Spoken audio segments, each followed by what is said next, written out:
ასე თამაში არ შეიძლება. ლივერპულის ექს-ფეხბურთელმა გიორგი მამარდაშვილი გააკრიტიკა. ყველა გაოგნებულია, რატომ არ ითამაშა კილიან მბაპემ ელ კლასიკოში. რეალური მიზეზები. ხვიჩა კვარაცხელია ბრაზილიელ ლეგენდას შეადარეს. რას ლაპარაკობს მსოფლიო პრესა ქართულ ვარსკვლავზე. დღეს განვიხილავთ სხვა საინტერესო სიახლეებსაც. ამიტომ აუცილებლად დაალაიქე ეს ვიდეო, რათა ავიდეთ 1000 მოწონებაზე. დარწმუნებული ვარ, რომ არ დაიზარებთ. დაალაიქებთ და ჩვენ პატარა მიზანს მივაღწევთ. ახლა კი ფეხბურთს დაუბრუნდეთ. Onda Seros ინფორმაციით კილიან მბაპემ რეალის ვარჯიში მას შემდეგ დატოვა, როცა გაიგო რომ სასტარტო შემადგენლობაში არ იყო. ფრანგმა სუპერვარსკვლავმა პერსონალს განუცხადა რომ დისკომფორტს გრძნობდა, რამაც კლუბში ყველა გაოგნებული დატოვა. ელ კლასიკოს დაწყებამდე რამოდენიმე საათით ადრე მარკამ დაწერა რომ ბარსელონასთან მაჩის წინ ალვარო არბელოას გუნდი ბოლო ვარჯიშს ატარებდა. ვარჯიშის დასრულებამდე 5 წუთით ადრე ფრანგმა ბარძაყის უკანა კონჩი დისკომფორტი იქრსნო. რეალის სამწვრთნელო შტაბი მბაპესთან დაკავშირებით ოპტიმისტურად იყო განწყობილი, თუმცა საბოლოოდ კლუბმა გადაწყვიტა კილიანი განაცხადში არ შეეყვანა, რადგან ჩათვალეს, რომ ფორვარდი ტრავმის შემდეგ სრულიად გამოჯამთელებული არაა, ხოლო Onda Serom დღეს განსხვავებული შინაარსის ინფორმაცია გაავრცელა. 27 წლის ფრანგმა ლა ლიგის მიმდინარე სეზონში 28 მატჩში 24 გოლი გაიტანა და 4 საგოლე პასი შეასრულა. ჩემპიონთა ლიგაზე 11 მატჩში 15 გოლი და 1 საგოლე პასი დააგროვა. ლა ლიგის ბომბარდირთა დავაში ვედათ მურიქის 2 გოლით უსწრებს. ჩემპიონთა ლიგაზე ჰარი კეინი 1 გოლით ჩამორჩება. დიდი ალბათობით საუკეთესო გოლიადორი გახდება, რადგან კეინისთვის ჩემპიონთა ლიგა დასრულებულია, ხოლო ხვიჩა კვარაცხელია 5 გოლით ჩამორჩება. ლა ლიგის 35 ტურში ბარსელონამ რაშფორდისა და ფერან ტორესის გოლებით რეალს 2-0 მოუგო. ჰანსი ფლიკის გუნდი ჩემპიონატის დასრულებამდე 3 ტურით ადრე ქვეყნის ჩემპიონი გახდა. ლეეკვიპის ჟურნალისტმა ნაბილ ჯელიტმა ხვიჩა კვარაცხელიაზე ისაუბრა. ჯელიტმა ქართველი ფეხბურთელი შეაქო და პარი სენ-ჟერმენის გარემარბი კაკას შეადარა. როდესაც ხვიჩა კვარაცხელია პარი სენ-ჟერმენში გადავიდა, მას უმაღლესი დონის ფეხბურთელებს შორის არ მოვიაზრებდი. მათზე ერთით დაბალ კატეგორიაში გამყავდა. ახლა ყველაფერი სხვანაირადაა და კვარაცხელია ნამდვილად უმაღლეს კატეგორიაშია. ხვიჩა იმ ფეხბურთელებს შორისაა, რომლებსაც შეუძლიათ მაჩის ბედი ინდივიდუალურად გადაწყვიტონ. მას მბაპეს, იამალის, ვინისიუსისა და სხვა მოთამაშეების გვერდით არ ვაყენებდი, მაგრამ ახლა უდაოდ ერთ-ერთი მათგანია.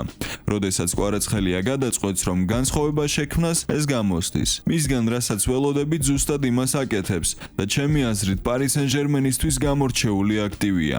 პირადად მე კვარა სათამაშო სტილით ბრაზილიელ კაკას მაგონებს. ბალანს კაკასავით ბრწყინვალედ ინარჩუნებს. ფიზიკურად ძლიერია და ფენომენალური ფეხბურთელია. შეგახსენებთ, რომ კვარაცხელიას პარი სენ-ჟერმენი ჩემპიონთა ლიგის ფინალშია გასული და მისი მეტოქი არსენალია. ხვიჩა და კამპანია ლიგა 1-ის ჩემპიონობასთანაც ახლოს არის და შეუძლიათ ტიტული მომდევნო ტურში ლანსთან გაიფორმონ. ლივერპულისა და ირლანდიის ნაკრების ყოფილმა ნახევარმცველმა ჯეისონ მაკატერმა გიორგი მამარდაშვილის შესახებ ისაუბრა და განაცხადა, რომ ქართველმა მეკარემ ჩელსის წინააღმდეგ ფეხით ამოტანის დროს შეცდომა დაუშვა, რასაც რამოდენიმე წამში ლონდონელთა გოლი მოყვა. კურტის ჯონსი დაცვითი თვალსაზრისით ყურადღებას ადუნებს და ამის შემდეგ ჩელსი უპირატესობას იღებს. შემდეგ კი სრულიად მოულოდნელად ჩელსიმ სულელური ჯარიმა მიიღო, რომელიც მეკარის ცუდი დარტყმიდან მოდის და ეს უბრალო დაუდევრობაა. ასეთი რამ არ უნდა ხდებოდეს, ეს დაუდევრობაა. ეს მათ სტიმულს აძლევს, ისინი გამოიმუშავებენ ჯარიმას იმ აუტიდან, რომელიც მეკარის ცუდი დარტყმის შემდეგ მიიღეს. შემდეგ კი ამ ჯარიმიდან ბურთი პირდაპირ კარში შედის და გულშემატკივრების განწყობაც იცვლება. ჩემი პირადი აზრით, ირლანდიის ნაკრების ყოფილი ნახევარმცველი და ლივერპულის ყოფილი ფეხბურთელი ჯეისონ მაკატერი ატრაკებს რაღაცას. დაწერეთ კომენტარებში თქვენი აზრები ამ თემასთან დაკავშირებით. მე მგონი თვითონაც ვერ მიხვდა რა ილაპარაკა.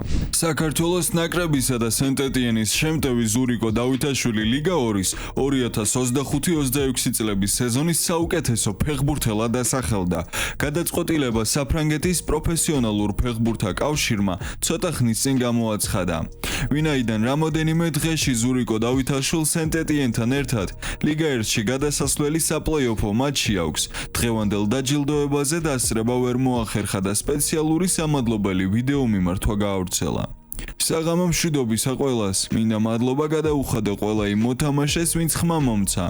ამ ჯილდოს მოგება დიდი პატივია. ეს ინდივიდუალური პრიზია, მაგრამ გაცილებით მნიშვნელოვანია ხაზი გაუსვათ ჩვენ შესანიშნავ სეზონს. წუხვა რომ დღეს საღამოს თქვენთან ერთად არ ვარ, რადგან სეზონი ჯერ არ დასრულებულა. წინ კიდევ მნიშვნელოვანი მატჩები გველის. მინდა მიულოცოთ ტრუას ჩემპიონობა, ხოლო ლემანს პირველ ლიგაში აღზევება.